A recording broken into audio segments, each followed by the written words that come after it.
নদীর বুক জুড়ে রং বেরঙের অদ্ভুত সব চরিত্র, কেউ ব্যাটম্যান, আবার কেউ সিনেমা কমিক্সের অন্য কোনো পরিচিত চরিত্র। কারো পোশাক দেখে মনে হচ্ছে যেন সিনেমার পর্দা থেকে সরাসরি চলে এসেছেন নদীর পানিতে। 22 আগস্ট শনিবার রাশিয়ার চেলিয়াবিনস্ক শহরের মিয়াস নদীতে বসেছিল এমনই এক অভিনব জল কার্নিভাল।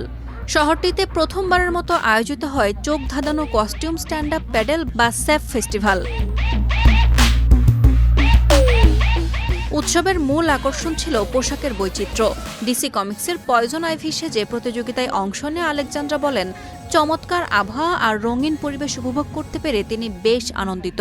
তবে সবাইকে তাক লাগিয়ে দেন নাতালিয়া মেলনিকোভা নামে এক স্থানীয় বাসিন্দা, যিনি প্যাডেল বোর্ডে চড়িয়ে সঙ্গে নিয়ে আসেন রিয়াবা নামের নিজের পোষা একটি মুরগি।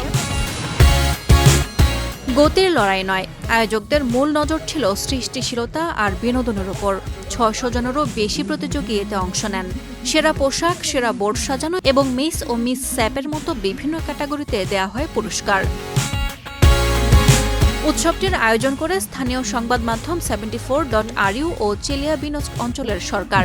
প্রথমবারের মতো আয়োজনেই শত শত মানুষ নদীতে নেমে তৈরি করেন এক বিশাল জল কার্নিভাল। ব্যাটম্যান থেকে নানা বিচিত্র চরিত্র মিয়াস নদীর পানিতে যেন কয়েক ঘন্টার জন্য বাস্তব আর কল্পনার সীমারেখাটায় মিলেমিশে যায়। আর এই অভিনব আয়োজনের মূল বার্তাটাও ছিল বেশ সহজ।